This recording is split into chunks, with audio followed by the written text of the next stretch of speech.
Greetings, Lango fans. This is Peter, I'm Tyler. and we are going to work for a third day on Ghanongga language.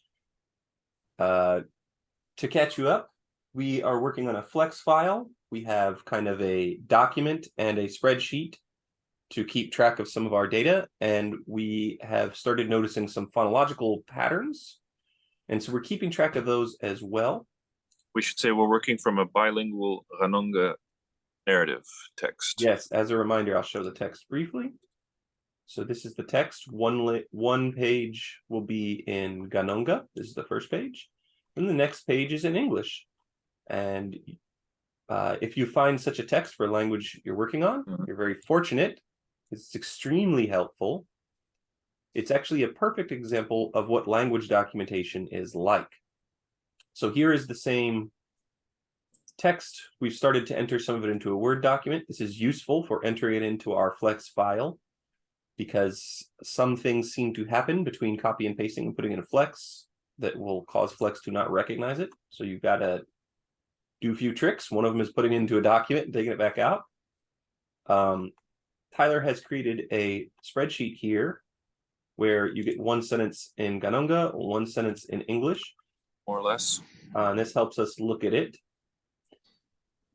When we are starting to create materials for the language, one of the things we want to do is have a glossed version of this. So what that means is that every word or phrase is going to have a translation right with it.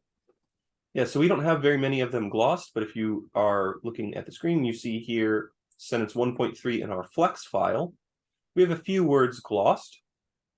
So Maka is one, Rane is day, Ari is plural, Kue is three, and Tamatazi is brother.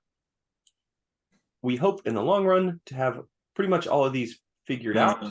Some are easier to figure out than others. So one of the easier things to figure out is things like, I don't know, three, because it occurs in multiple sentences and we can kind of figure out what's going on.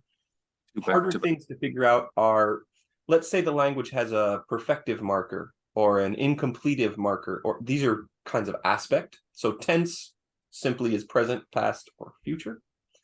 But aspect could be something that's ongoing, something that's completed or not completed yet, or will have been not completed in the future. It can get complicated. So it's very hard to figure this kind of stuff out from a text, and you have to study the language quite a bit before you get insights into it. So there's no guarantee we'll figure out the entire glossing with this one story. Luckily, we have several stories, so we might be able to figure out more of it. All right, and looking at our document for phonological observations right quick.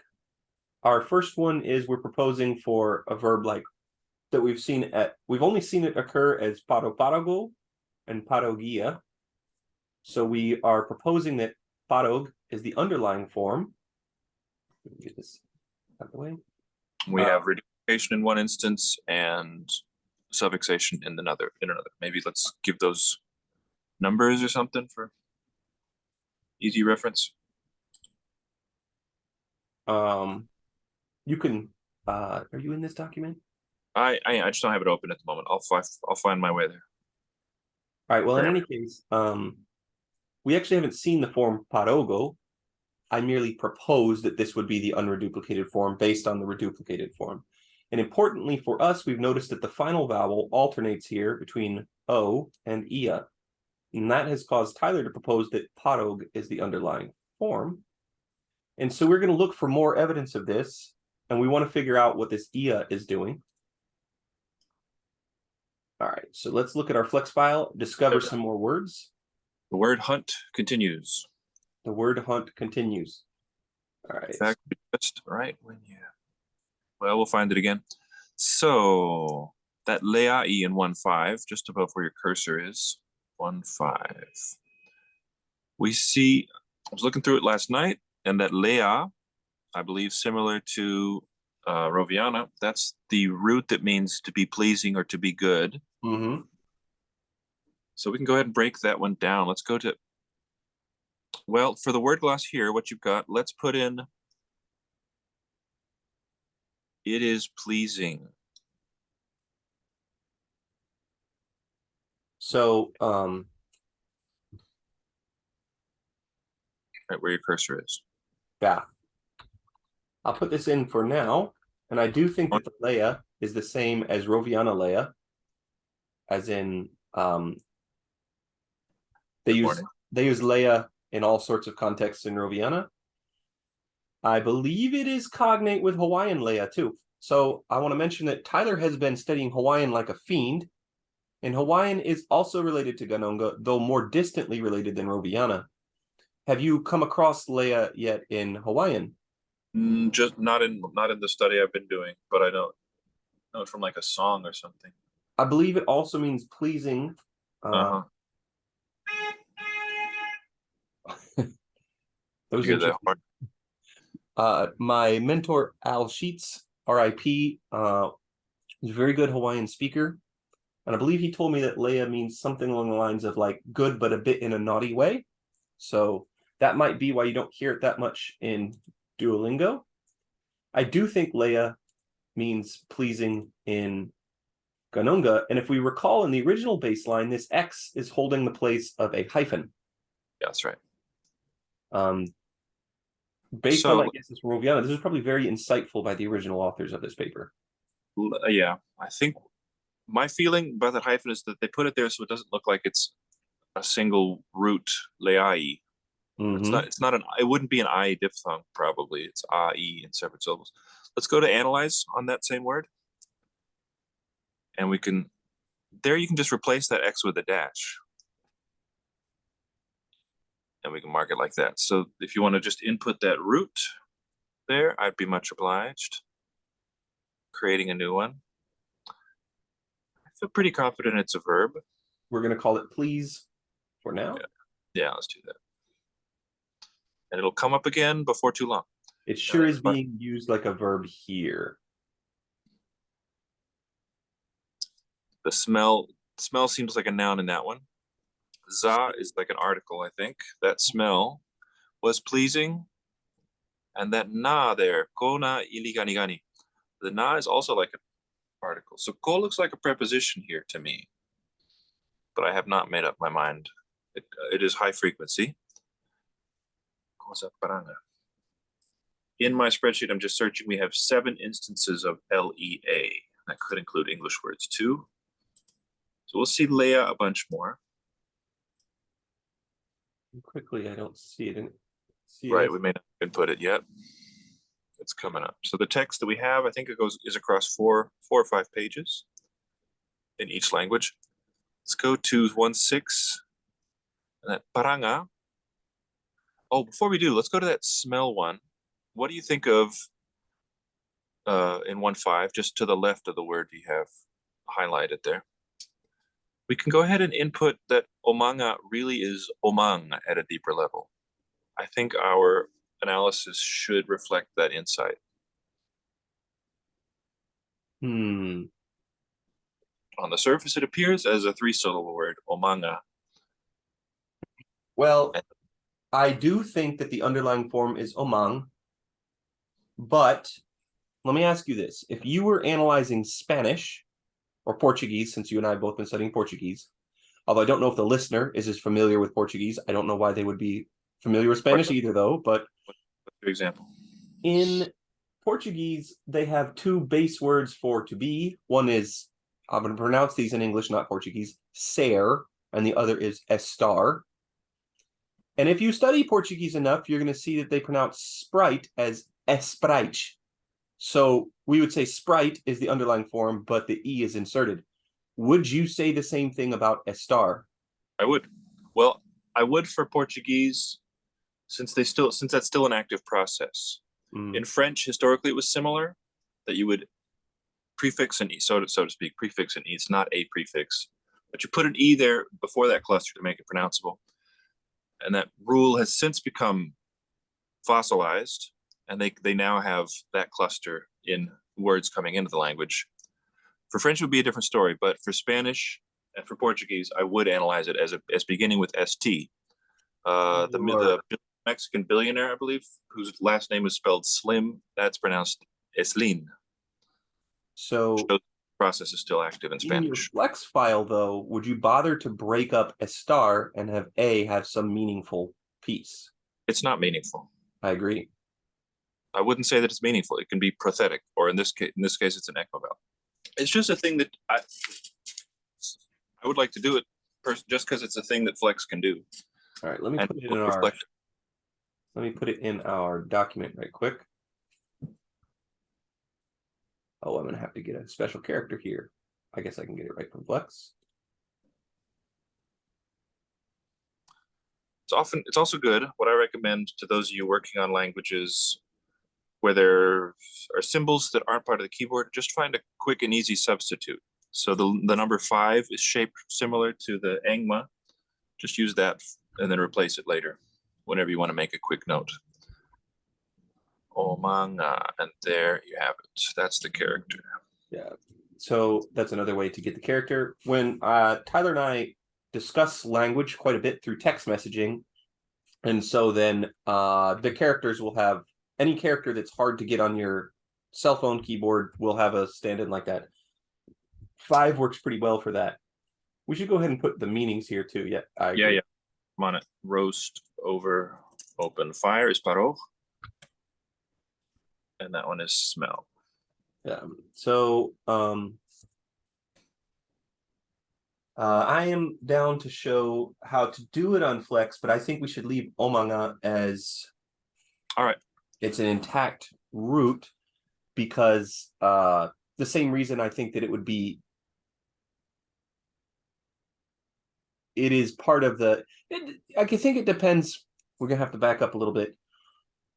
How you analyze a language has a lot to do with your theory of language. And many people, particularly language activists, maybe think they aren't involved in theoretical linguistics. But as soon as you propose that languages have words, you're a theoretician. The notion of a word is a theoretical item. And one of the major kind of questions, I don't know if the linguistics community will say this is a major question, but it's important for us that are doing an analysis of little described languages. How much derivation happens? That means how much of the language is stored in, or what information is stored in your mind or brain. So it's not as though somebody can do a brain scan and know how many words you know.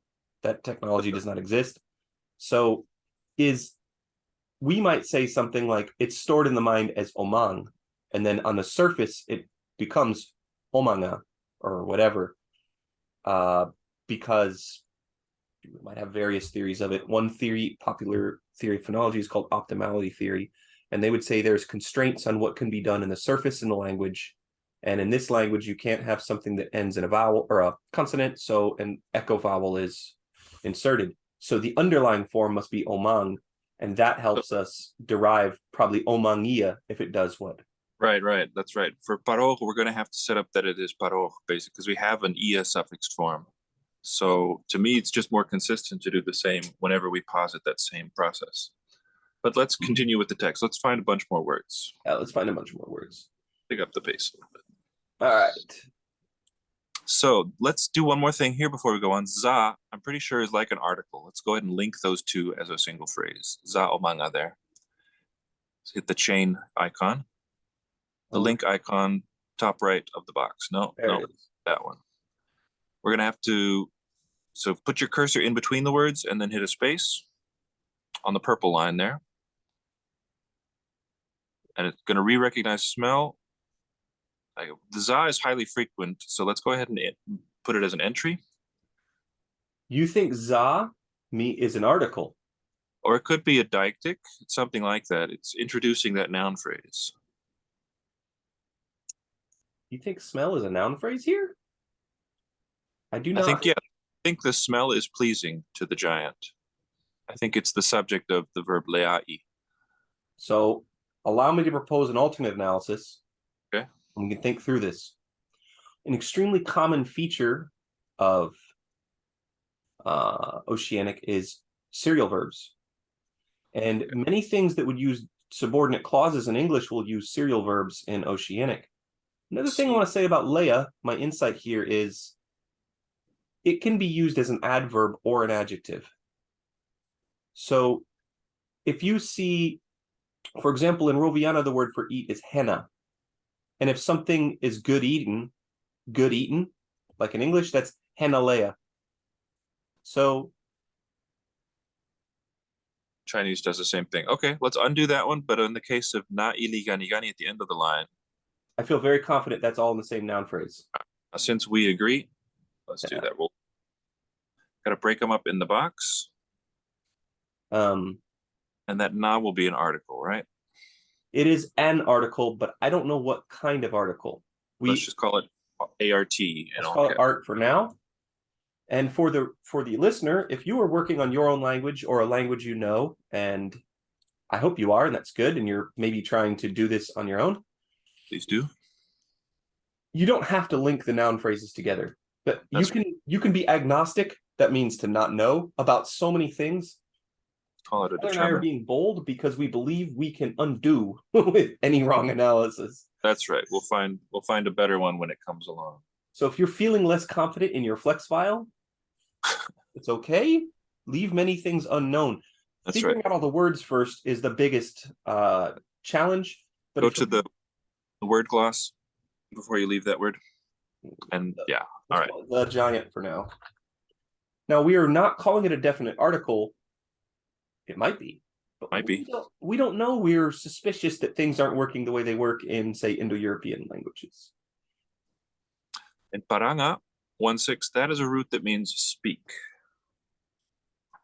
Let's create a new entry there. But it only occurs 2 times. Parana. And I think I might have a typo in my file. So I'm just going to compare with that To the it's derived from. Should I go ahead and make the root though? Do you have it with an eng? Yeah, let's do that. Let me see where that's here. Still the first paragraph. So I'm looking at the original story again, and I know this takes place in second paragraph there. What was that paranga? Yeah, I just missed that it's an engma. Oh, first paragraph. Still first paragraph there, yeah. The underlined N in the text there, that one. Represent. So my text is now updated, my transcription of it, and we're good to go. That is speak. Do we need to? And I think this. Huh? When you updated the text, is there something that needs to be replaced in the flex file now? Oh, that's the very word that we're talking about, the one you have highlighted. That za before it feels like a pronoun. It's going to refer. A minute ago, you thought it was an article. You can have homophonous words. That's allowed. But it's some kind of nouny pointy thing. That's true, and we should predict that there's a lot of homophones. This has a very compact sound system, just 5 vowels and about a dozen consonants. And what we were discussing right before we started the podcast is Tyler had an observation about frequency of vowels here. If you'd like to share that. Oh, well, it wasn't about frequency. Well, seems pretty rare overall, but we have no examples of it as the initial sound in a word. The vowel letter E pronounced E. Yeah, so that's important. And I agree with you that this is some sort of verbal particle. What did you say you thought it meant again? Here it seems to be like a pronoun, he, like we have in the translation, referring back to the giant. The giant is the one speaking. I agree. I think it's some sort of pronoun. Not the only possibility, certainly, but that's how it just seems to me. But let's continue through the line. Well, and that would explain it here. He smelled, right? He said. Potentially. To me, the smell is the subject. But that's certainly not the only possibility. But what we can identify is at the end of that line, that zomanga, that's going to be broken up. The C is just standing for an apostrophe. The very last word in that line, where you are, zomanga. So in line 2, our morphemes line, we can really, the linking there is totally arbitrary. You can fully replace whatever's there, as long as it makes sense. You could. I might do Z apostrophe or just Z for the first little word there. How about that? have here is a fusion. Yeah, there we can get, there flex is going to keep it. We can, well, as soon as we create an entry for za, then we can tie that z apostrophe to it. Let's create an entry here. Sounds good. And what do you want to call this? I would call it S-he or S/he, she, he. She, he. You don't think they use it for it? She, he, it is just too long. Or we can call it 3S, third singular. I usually do 3. Why do I include the G? I have no idea. Just feels bit more. good. All right. Want to call it a pronoun? Or you can leave it blank. Do you want a capital SG or lowercase SG? Let's do caps. So we've been doing caps on all of it. One thing, I like the caps. I think it looks better. But one consideration is that if we want to take the text from Flex and publish it ever, we have to change to small caps. It's one of the reasons I often leave it in lower cases because it's easier to change it. Because once you change it to large caps, then you have to delete it and rewrite it as lowercase and then change it to small caps. But I say we leave it as this and then worry about that problem in the future. We can just simply update the lexicon here. So we're just going to leave that as not sure what it does. Now, one of the reasons we're saying not sure, even though we say that it's probably a pronoun, is because it could be other things, even though it still carries a third singular meaning. Let's go to that last word again and then tie that one to it. So we have to tell it, this is a new form. We're going to call it an allomorph of. It suggests za. It's good at guessing. Well, it goes by initial letter. It goes by proximity in the lexicon, in the alphabetical list. So that the word gloss is not third singular, but the smell or that smell. I'm going to leave it as the smell since we don't really know what za does 100%. Right. Let's do the same thing with those two that are in the turquoise in that line. 1-6. Link those as the same phrase. And just put, yep, there you go. The smell. Naza, in some cases, naza means what? Hard to say what it's doing here. The kai and the ko, they seem to, no, not that ko. The kai and k and kai, they seem to be sort of exclamations. Wow, gosh, sort of thing. I think that ko is not, I misspoke. I think these two ko's are different. So he said, I'm inclined to agree, yeah. Yeah, I have a hypothesis on this ko here. All righty. I think this ko is a preposition based on its position, yeah, I do noun too. phrase. And that this is something like the smell was good. Oh, it smelled good to him. To the giant, yeah. And we also have this za here, so like we know that it's not really passive the way it would be in English, the way I said it in English. But that's why so it smelled good to the giant. It's more something like, so he smelled it was good to him, something like that. Yeah. So this is one of the, in my opinion, the art of translation, which linguistics is not translation. I understand that many people from the outside might think it is, but there is a bit of art in translation. That's right. All right, let's see if we can discover a few more words. We're seeing this azai everywhere. Yep. I think it means something like so. I believe it incorporates that za we just identified. Yeah, that's my intuition, but I don't know. So naza, we've seen it mean what in other contexts. What the kai means, I think the kai is the gosh. Yeah, I do too. It's an exclamation.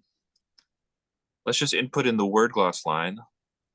So, no. Just in the, I guess in a minute, let's go back to gloss, but they're just putting, yeah, art. Gosh. I'm just so we can keep track of where it is in the translation. I'm putting it as gosh. Right. And it occurs with a variety of vowels, that and similar exclamations throughout the text.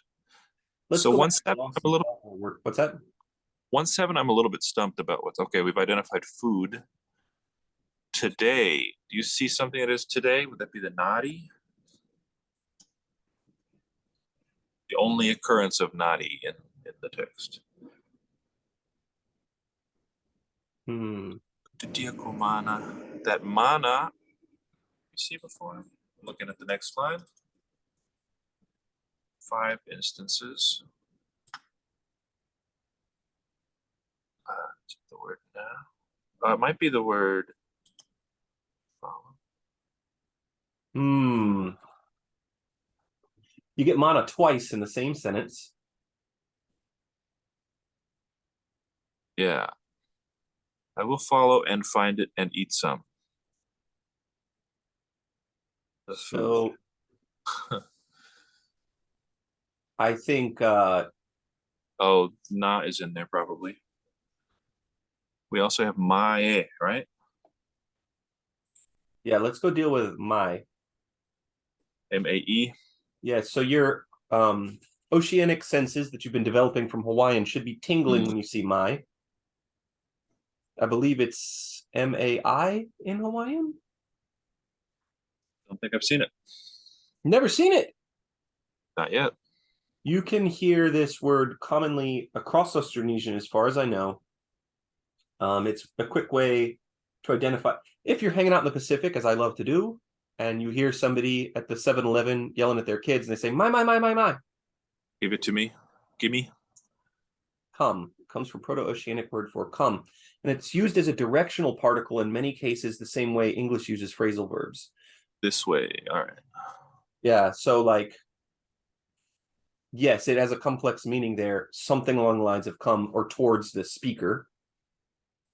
So I don't believe it's actually give there. I think it's like give Hither. this direction and they drop off the give.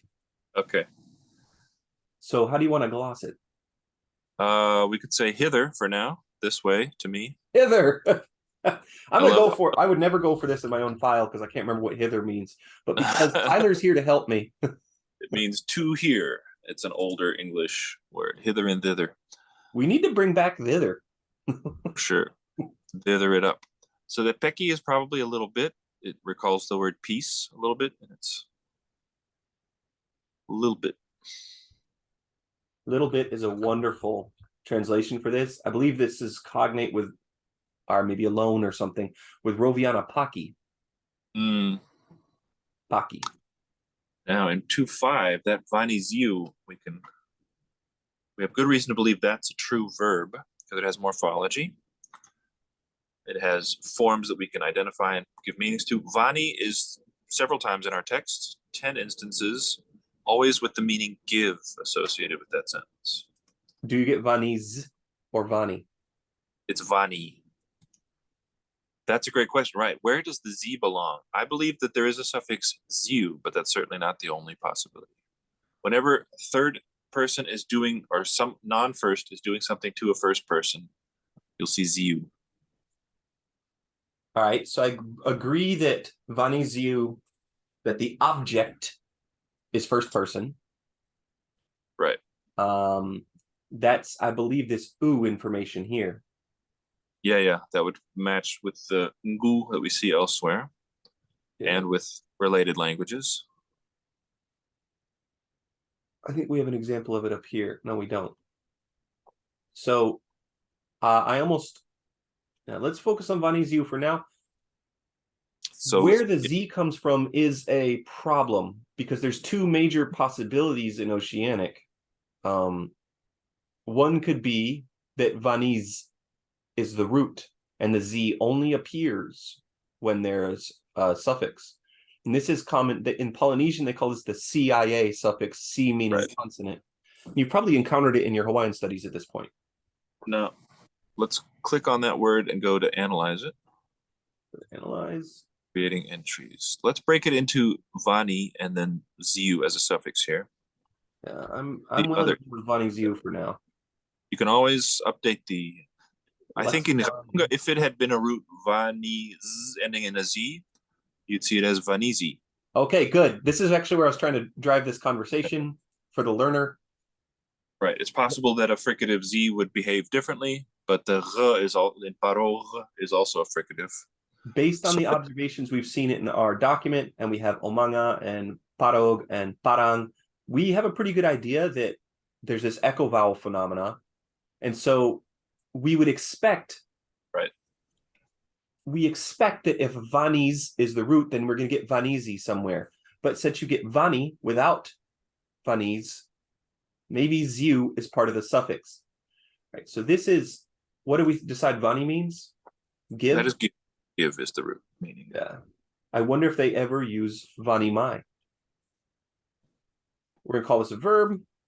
Feel pretty confident about that. The Ziu, I'm wondering, do we get any other instances of first-person objects? Yes, they killed me will come up. We might not have it in our selection that's input so far, but that's coming up. We see other Zeus. So I had thought I would try to avoid doing too much analysis away from our recordings, but I couldn't help myself. And Zia was one thing I did feel was pretty well established. So the na, let's do the same and link the na with karusuna. The na feels to me like the same piece and it's just embracing the noun from both sides, like a circumfix maybe. All right, so karusuna. Yeah, just go into it and put a space. I would want to call it an enclitic, I think. And you can mark that with an equals. You sure it's an enclitic? Of course, I'm not sure. How could I be sure? But that's just a Let me ask, what makes you think it's an enclitic? I'm not really opposed to the idea. The fact that it goes at the end of a noun phrase. That's true, but if it was a suffix that marked the head noun, where would it go? Yeah, also at the end of a noun. So if we ever see a noun with an adjective following, we'll look for it on either end of that. That's how we'd have to know. Right. So I say we leave it as a suffix until we see that. Okay. What are we going to call this suffix? Have we solved it?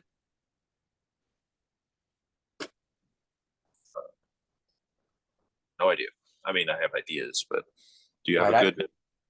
I feel 99% sure I know what it means, but that's based on my knowledge of Roviana. So I'd like to see if we can show people how to solve it. I would guess that it's something like that leg there.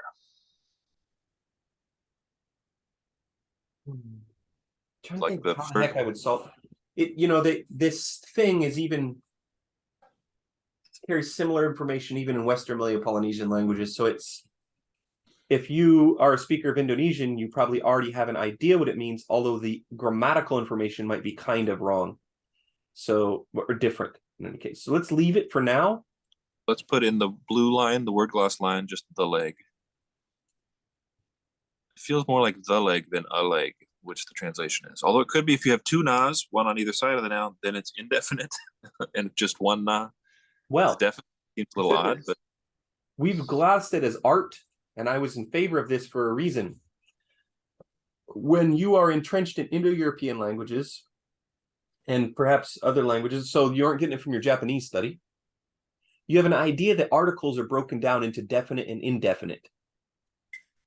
But there's no rule book. Languages do what they do. There's no, I mean, you might propose a notion of universal grammar, in which case you'd have to back off the idea that definiteness is a universal part of articles. I believe that it is not. Now, we've seen this. We've seen na for a and the. It's almost like, so if you were going to translate Japanese to English, Japanese does not have definite and indefinite articles, right? True enough. It doesn't. But if you're going to translate Japanese, you would use them in your translation. Sure. And the reality is humans know whether it's definite or indefinite, whether the language marks it or not. So I would say that's what's going on in the translation. We just don't know what information na carries yet. Right. Based on its place in the noun phrase, I think it's an article. That seems like a good guess. Before we go on in 2.5, that tangu, that is to me. Especially the ngu suffix on there, the second syllable. That clearly carries the meaning of referring to first person. I agree with that. We don't have this in there yet? Nope. What do you think ta means? It could be the full word, and ngu is just a reduction of that. Or ta could be like a pronoun or a deictic. Did we decide gengu is spelled wrong? No, it's spelled correctly. It's Twice. Gengu. Ngegu. If it's Q, Gen- Q is pre-nasalized, right? Now I keep saying it wrong because I'm revealing my analysis, which is I expected it to be the reverse because in Roviana it would be the reverse. It would be Ngegu. Gengu, right? Right. So to me, it looks like they did a little metathesis on this one and decided Rengu is easier to But say than Rengu. Well, of course, we I've been could, saying the other for years, so so, I right. guess that doesn't support my analysis here, but I'm telling you, gu, I think is ngu, is a suffix there that does something similar in both of these cases. To me. Um, Tangu ta could be a verb, or it could be some sort of deictic or something like that. yeah, I don't know. Tangu could be the basic word, and gu could be a reduction of it, like I just mentioned. But let's not worry about the analysis at this stage. Let's give it a word gloss, and we'll say to me. Give to me the leg captures everything that the English is telling us. Well, if you thought that Uh-huh. this Ziu Yeah. is first person object, First object, give right? to me has already been said. Yes. Things can it's, be it's not give to me, it's give me. right. Things can be redundant. That's permitted. Do you want to go ahead and say this one is a gloss? This is you as. Yeah, let's go ahead. Oh, we're doing caps. Let's do it like this. Let's do yeah, okay, that'll work. That's nice and clear. Yeah. What were you thinking? Either O for object or P for patient first. So either O1S or P1S, but that's a little abstract. Let's make it nice and clear so everybody watching can have a better figuring out what we're doing. We're saying it's a first singular object. Before you create it, say it attaches to a noun, the next box to the right. To a verb, rather. Let's make it correct. Okay. All right. So that's I'm what it glad looks that like. you brought up that it attaches to verbs. Did we deal with Ia yet? We've seen it, but we haven't created an entry for it. I actually seen it a couple times, right? Yeah. Here with Tutia. Oh yeah. Look at that. I that. tell you that Tekua, this is a variant of Ia. Wow. Yeah, teku we see in a few places seems to align with English take. A TUT root occurs only 2 times in this text. Now the question is it a loan word from English or a retention from Proto World? I'm being silly, of course. Proto World. It's likely coincidence if it means take. But yeah, this U thing, or this I think from Ia and and Parogia, I think that's all connected. Seeing dissimilation there, if the root vowel is a front one, instead of Ia, put Ua. It's the cases that have the Ia form, the root vowel before it is a back vowel. Well, we do get Ziu, so E and U can touch. Sure. Yeah. Right. There could be a constraint for the suffix form that's linked to the root that is not present for within the suffix itself. And I could be wrong too. This here could be different than the ia, right? And in fact, with this one, this verb tuti, I would propose that both of these are getting the and that e is deleting after e, and e is deleting after u. Oh, that it was in some form. Yeah. So it's really tuti ia and teku ia. I could see that. That's my guess. I'm going to leave it a bit unglossed for now, but I think it's important to point out that we have this third singular thing attaching to verbs. I'm going to add this to the description doc. We have tutia. So I'm going to flip over so we can watch what you're doing. What was the other one? Pequa. Yeah. Open in the wrong place. And then we, of course, have already seen Parogia. So, quick word on what our conventions are here. The square brackets for actually attested forms, we assume it reflects the pronunciation pretty well. versus the slashes. That's what we suppose is going on underneath it. So one of the reasons we might predict that this Ghanongga text reflects pronunciation well, even though we know it doesn't in English. Think about English: through, thorough, though, all that. English spelling doesn't exactly match surface forms, but I propose to you there was a time when English spelling more closely reflected what was actually being said, and the English has changed so much since it started being written, and that Ghanongga wasn't written before this, so it probably is pretty close to how they say it, or how it was said back then. This book is pretty old, so I imagine that Ghanongga speakers are probably speaking a little differently today. That's normal and happens with all languages. It is not a bad or a good thing. It's value neutral, just like the tide coming in and out. Right. All right, so we have some guesses here as to what's going on. So, Parodia. We have it up above already, but yeah.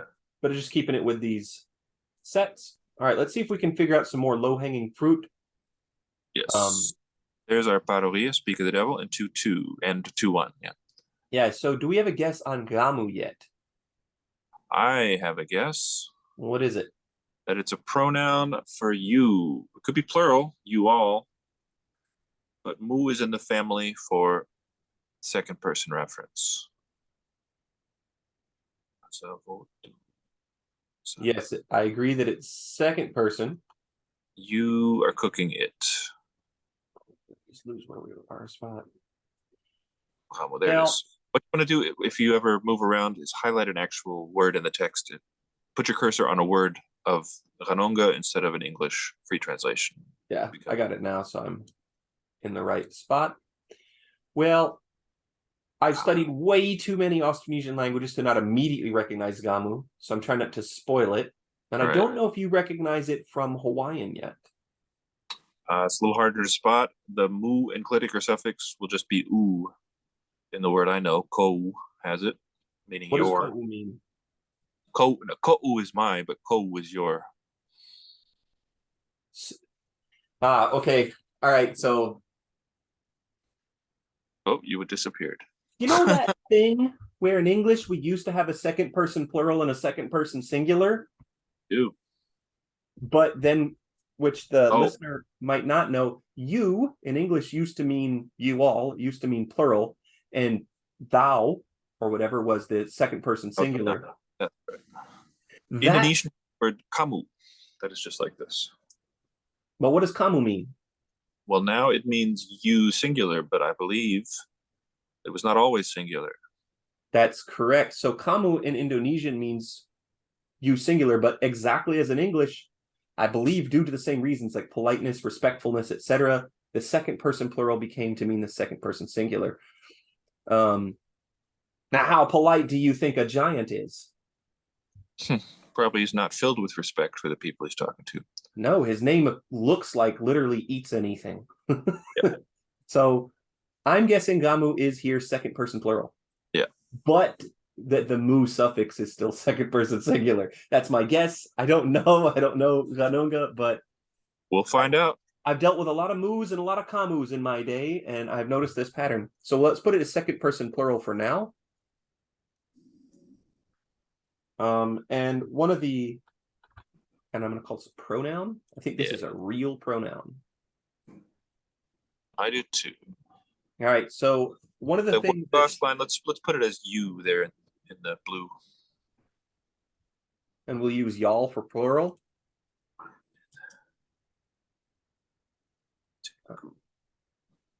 Let's go ahead and analyze parodia also. That's coming up, as we've done in our doc. What were you going to say? One of the things that the watcher or listener may notice is that we actually make a lot of reference to other languages, which might be hard if you're working on a language that's not related to any other language. And it might be hard if you're new to a language family and you've never studied any other language in a language family. But there's no sterile testing environment for languages. The reality is we have already cheated by learning a first language. which makes it easier to learn a second language, and so on and so forth. So we're going to call padog roast. What do you think? Yeah, I like that. Seems to be the idea. When it's used as a noun, what looks like a noun, yeah, it's the English situation where he calls for a noun. It talks about roasting over an open fire. And then when it's used as a verb in English, it's giving it as cooking, but it's probably a single idea. Cooking over and over. Well, and one of the challenges of different languages is, like, you might have a bunch of specific words for something in your language. For example, English will have walk, stroll, saunter, etc. A bunch of different words for walk, but maybe not every language does. Right. So they might have a bunch of different words for cooking that are getting smashed into one word of cooking in English. That's right. We're going to leave this as roast. And what we're going to have to do is now train it. How is it going to know that padogo is roast? This is where Tyler's idea of leaving the O at the out of it right. helps us. So I would just delete it in that morpheme line. It's not a morpheme. And you can get rid of it. Right. So there we have roast, and then go to the first one and teach it that paro is allomorph of the same thing. So allomorph is a fancy term in linguistics. It's from Greek. It means different form. So the idea is these are the same underlying entity, but just appearing slightly different on the surface, which is really nothing unusual if you think about English. The and the are just different pronunciations of the same word. I like that. Seems quite elegant to me to say that word is roast in its structure. Yeah. So now we're much more motivated to go and change the final vowels now that we've had a real reason to do it. But we'll just change them as they come up. Let's do that. Automatically populated roast down here. It's recognized that padog is the important root part of padogia. Yep. We've taught it a partial analysis, and it applies it instantly as a guess. That naza there toward the end of that line, right where your cursor is, 2-1. Got to be what? Let's say that's got to be what. Yeah. Whatever its inner structure is, in this case, it's a question pronoun. Just because something is a cupboard, meaning it's a compound that you can kind of see what it is, doesn't mean you have to break it apart. You do no longer have to break down cupboard and cupboard. Cupboard is its own thing. We'll leave it like that. Let's see if they have something for question words. Oop, I'm covering myself up there.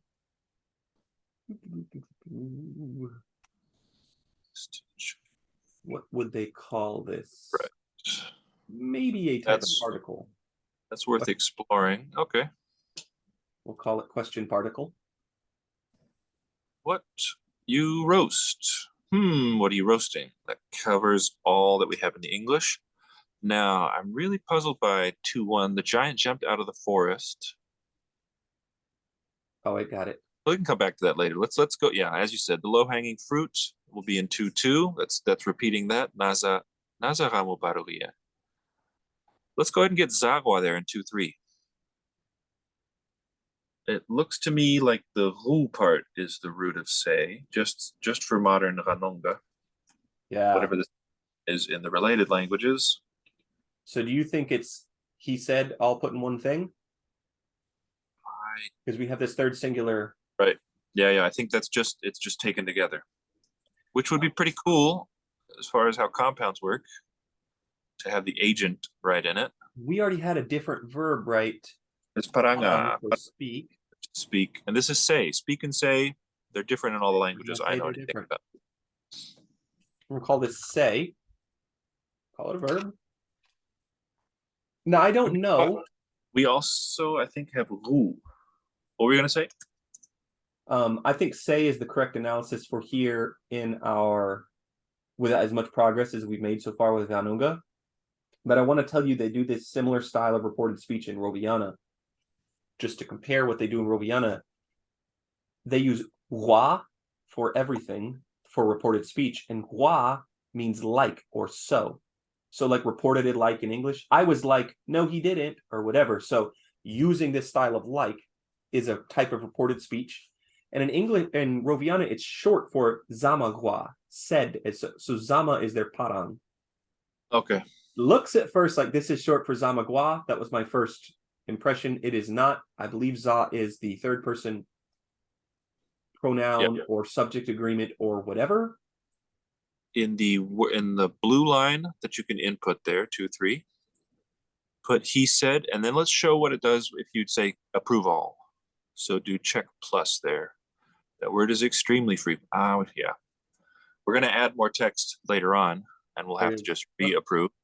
There it is. But now, anytime that Zahwa occurs, it shows that it means he said. My picky. Let's see. What about if we change it to 3 singular said? Does that reduce readability a lot? Personally, I like to keep the caps out of the word glass line. I might do she, he said, or S/he. Let's do, because that's a real compact way to keep it neutral. Yeah. Well, I mean, there are no female characters in this text. We got to wait until a tree talks to us or something like that, and we have a new problem. But for now, which I don't know if that will happen in this book, I have no idea. But just the reader might not, or the listener might not know that not all languages have gendered pronouns. And in Austronesian, it's incredibly rare. Proto-Austronesian certainly did not have gendered pronouns. They had a singular third-person pronoun, which was he, she, it, whatever. Yep. And that's the way they keep track of references in most of the languages. I know from Dr. Alexander Smith that there are a few languages which have innovated gendered pronouns, but it is due to contact with cultures that extensively rely on gendered pronouns. Scroll down a bit, maybe switch to gloss view. Let's switch to gloss view, solve a few more words. There was hither. Let's see if we can get anything more from the giant. I wonder in 2-1 which part means forest and which part means jumped. Kasawoto niligani korapa. Korapa. Does that occur elsewhere? So one of the advantages to having it in a separate spreadsheet, having the text there, is that it's easily searchable. And I feel like I've seen korapa in other senses. 6 occurrences for korapa. They were still grilling their food. What's your guess for korapa? The 3 had already gone. Let me just take all these in. 3 were in the middle of. Let me switch over to the same view as you so I can see. This is, oh yeah, okay. You'll just see me flitting by. I'm doing a search operation. Right. There's one. That's what I'm. Korapa. That's the one we're looking at. Okay. That one is paragraph 5 that you've got there. And that says. Do you have a guess on korapa? Because so far these examples have confirmed my guess. I see. I'm not seeing it. It's something like during or while. Okay, 100%.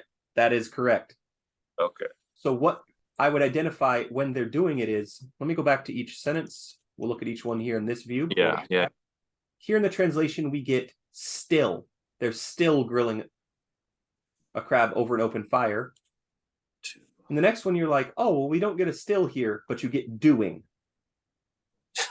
Doing a different things. Yeah. Came again. They were cooking, right? And korapa parogia, we know parogia is cook it over an open fire. That's the one. And here I said they were still grilling. Rendi. They were still grilling their food. So rendi, is that one of our food words? Gedi? This extremely confirms my hypothesis about,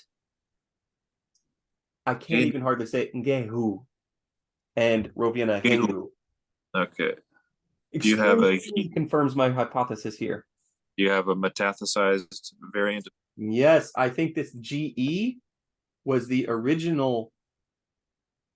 Don't want to spoil too much. All right, yeah, let's not spoil our food, if you will. It has to do with food, but I don't think it's a noun for food per se. Uh-huh.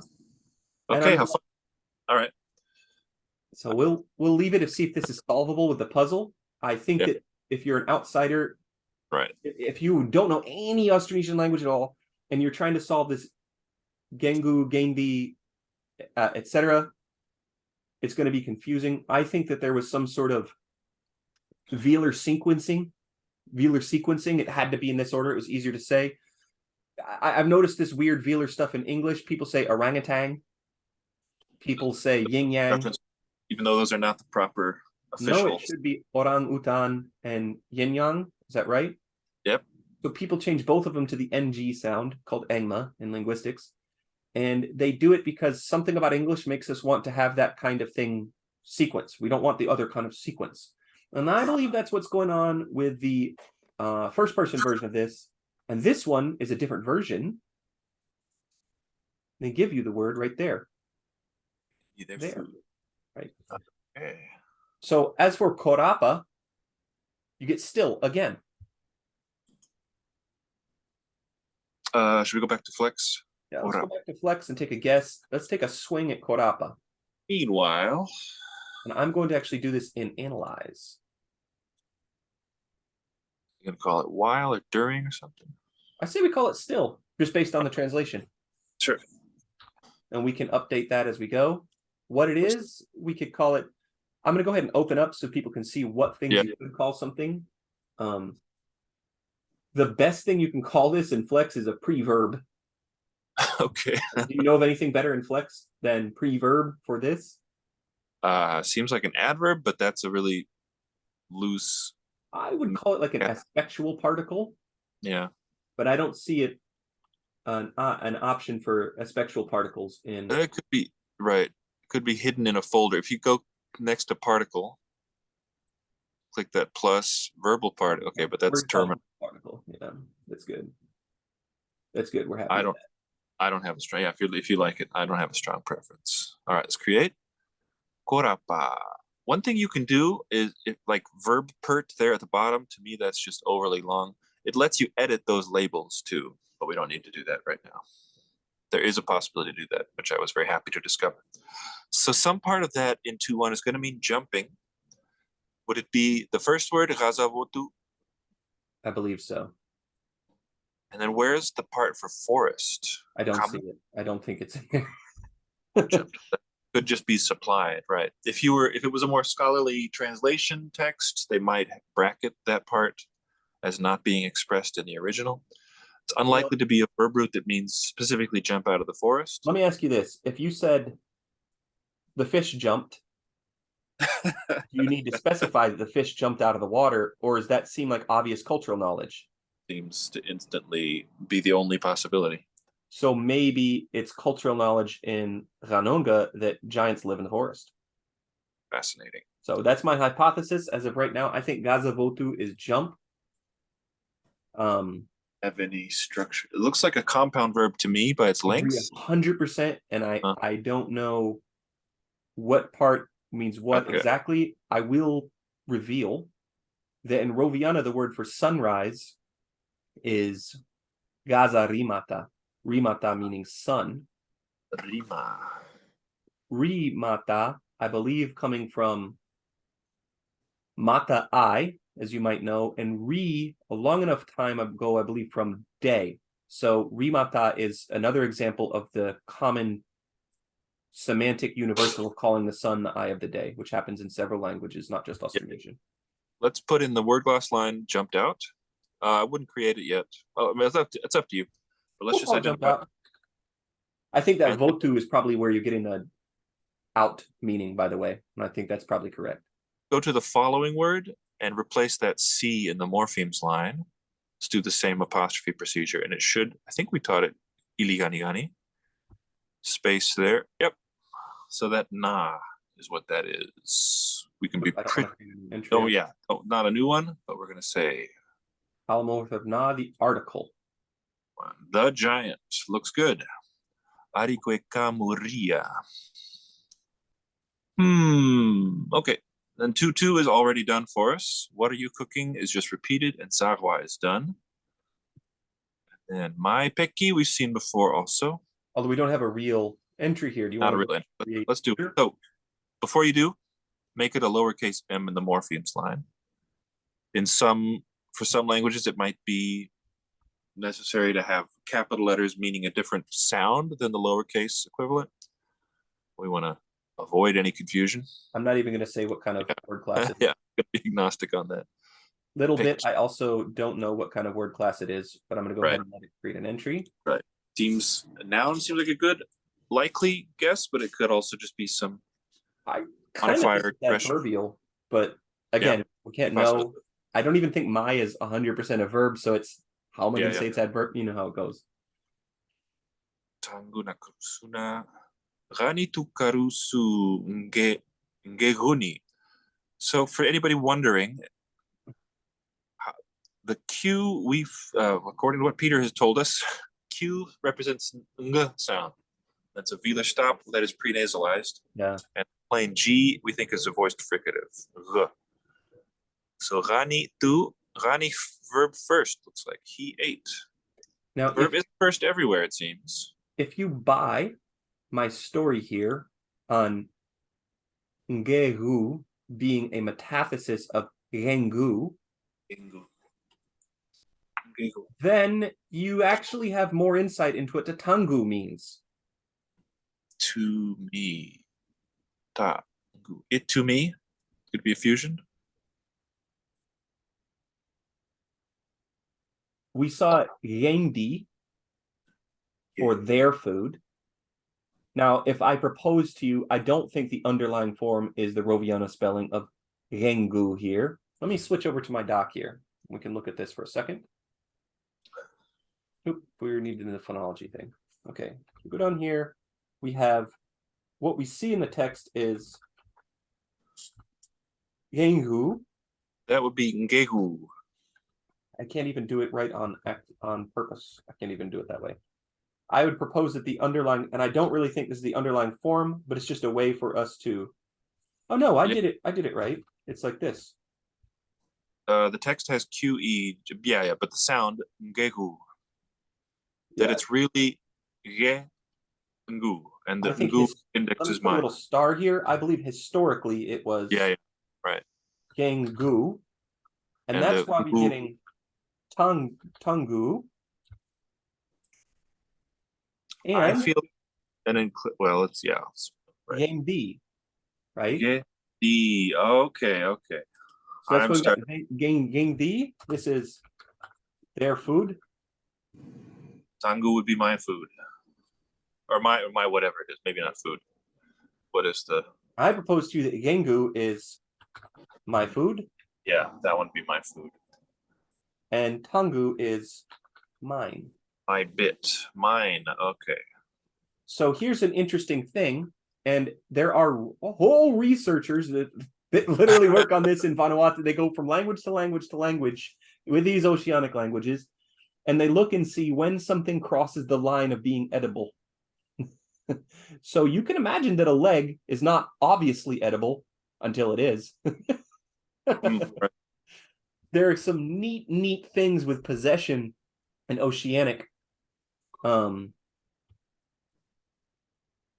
Yeah, so we'll keep looking at that as we go. Yeah, we'll look at it as we go. And what I want to suggest here, based on what we've seen, is that we don't have our first person object yet. We've seen one, I believe, but I haven't bothered to print it out. Ziu was the one. Ziu, okay. Yeah. So we're looking at verb agreement, and we're going to call this noun agreement. So noun agreement, for one singular, we propose the underlying form gu, and for 3PL, we propose the underlying form d, right? Let me go ahead and put suffixes on here so it's clear these are suffixes. For verb agreement, for one singular so far, we have object. Yeah, Ziu. That's a suffix, and let's show that it's object. Yeah, I forgot that there's. Yeah, all right. And then for 3 singular. Yeah, it seems. Yeah. So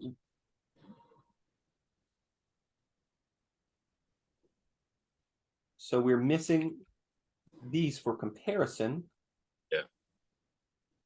Who knows? Expect at least a 6-part paradigm. There may be more positions. Yeah, we do expect a 6-part paradigm. We haven't seen so much evidence for the 2 singular and some of the things we might be interested in. We haven't seen it as much. We have an idea how the subject agreement is going to work too, so we'll start putting that stuff down. Verb, subject agreement.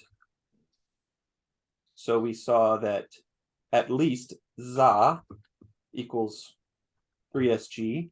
Yeah. And we have gamu for 2pl.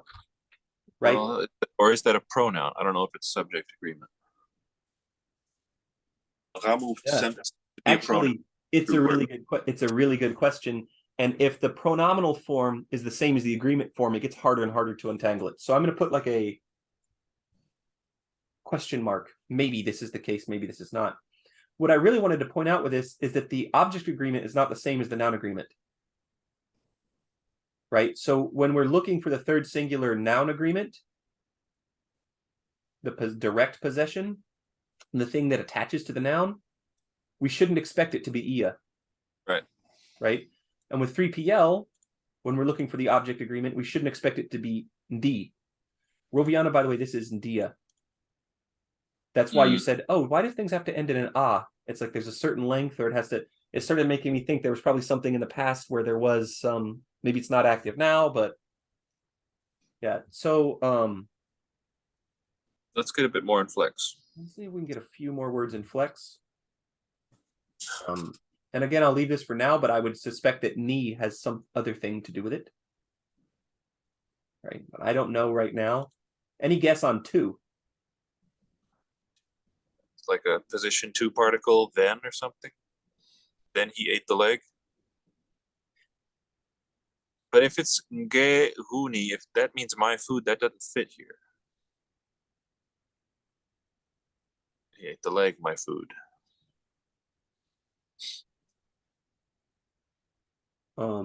Why doesn't Gani end in a agreement particle? Indeed. And that's weird, isn't it? Ghaniya. Can you think of any circumstances which would obscure an agreement particle? I'd like to remind you that ia often reduces to a after certain vowels.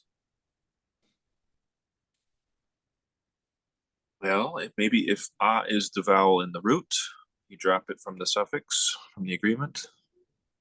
I think that gani is the root based on that we see ili gani gani as giant, and there is no, it's a noun. It has no reason to replace the echo vowel with agreement.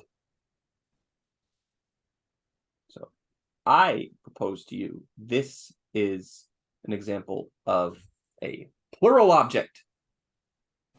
He ate the legs. What's the plural object? The 2? I'm not, no, the plural object is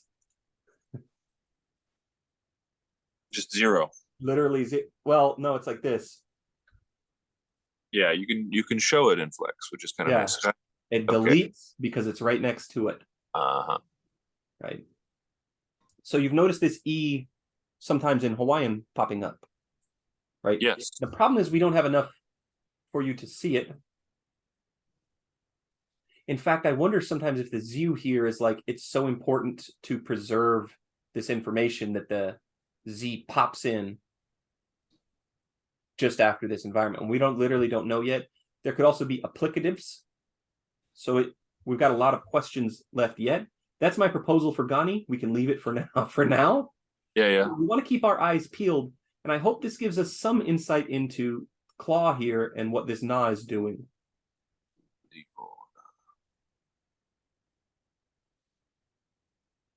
I feel pretty confident Tangu means mine, so I'm going to put that there. Either I'll leave it for now. The big claw. Let's put it in as the word gloss.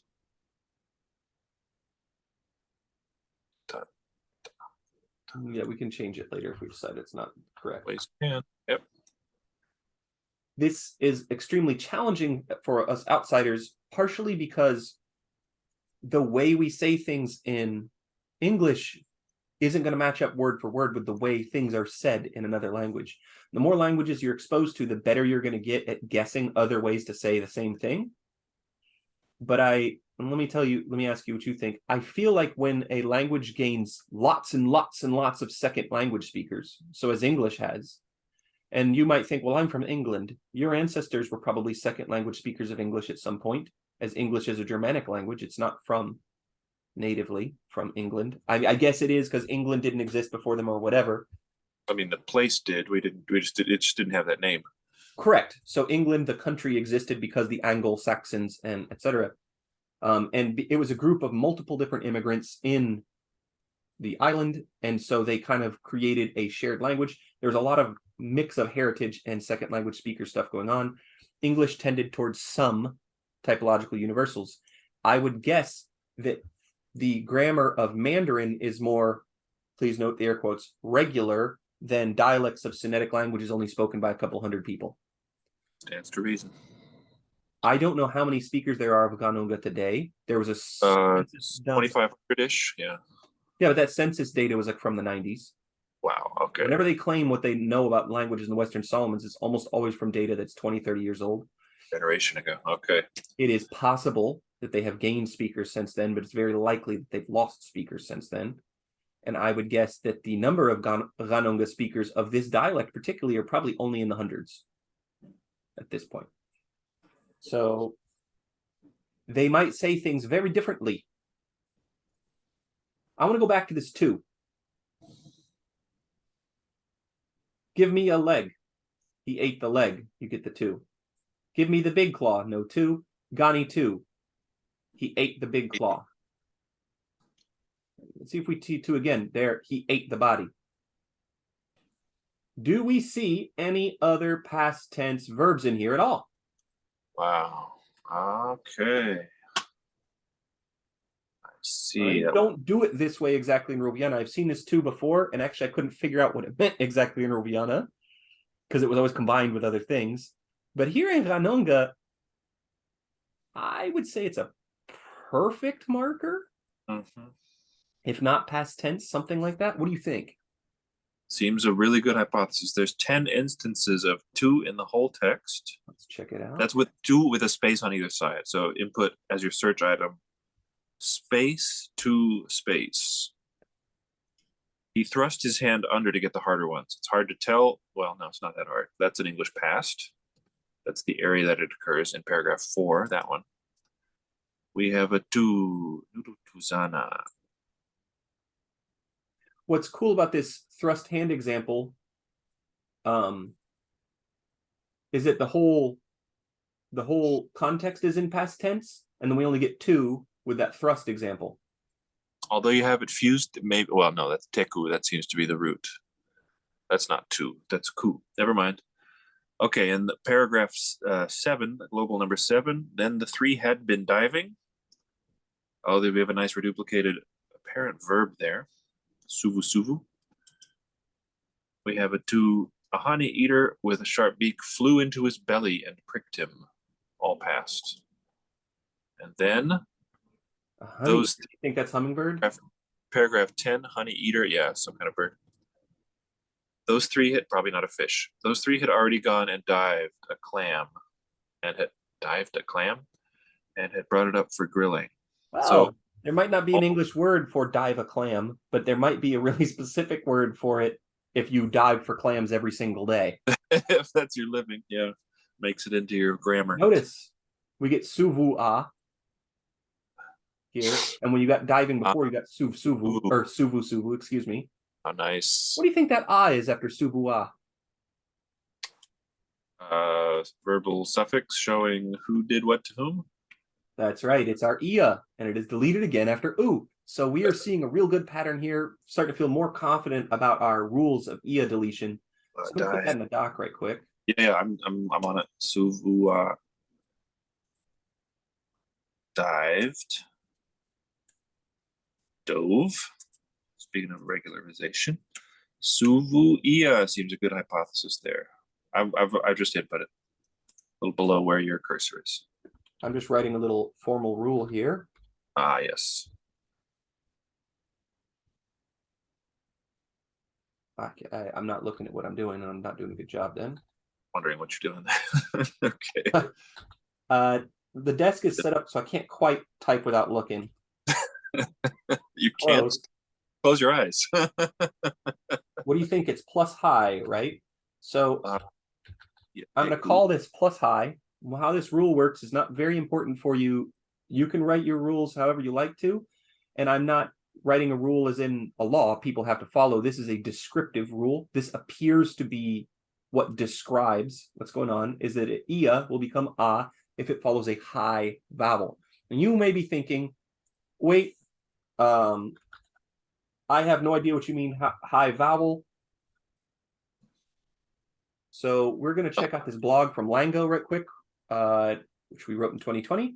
You can go check this out, and you'll see we explain what high vowels are right here, and we explain how features work in languages. And you might have thought, I don't need to know this to learn a second language. Probably not, but if you want to learn a little described language, if you're a hardcore polyglot, it's going to be useful. Even if you're studying languages which are very well described, but you're studying a lot of them, it starts to get very, very useful. So with that plug, I think we should resolve our session for today, and we'll keep working on this. And probably if you're getting this on YouTube, we probably released all the videos at a similar time. So you're, I assume, binge watching this. I would. So nothing better than watching somebody else learn a language, but you can learn something too. You want to hold up do you have it handy, the book that we're working from? Let me see if it'll let me show it. Yeah, with that background, it goes just fine. Let me stop sharing so you can see it a little bigger. All right, so it's Kaki Vavakotu Pa Ghanongga. And you can see they use two different spelling conventions. This Q, I tell you, is a prenasalized G, but here when they use the name of the island, Ghanongga, they spell it with NGG, and that's another convention from Solomon Islands. And this is the second book. Like we said, we discovered there's a first book. It's a bit expensive, but we're probably going to work through both books, and I hope you join us for the entire process.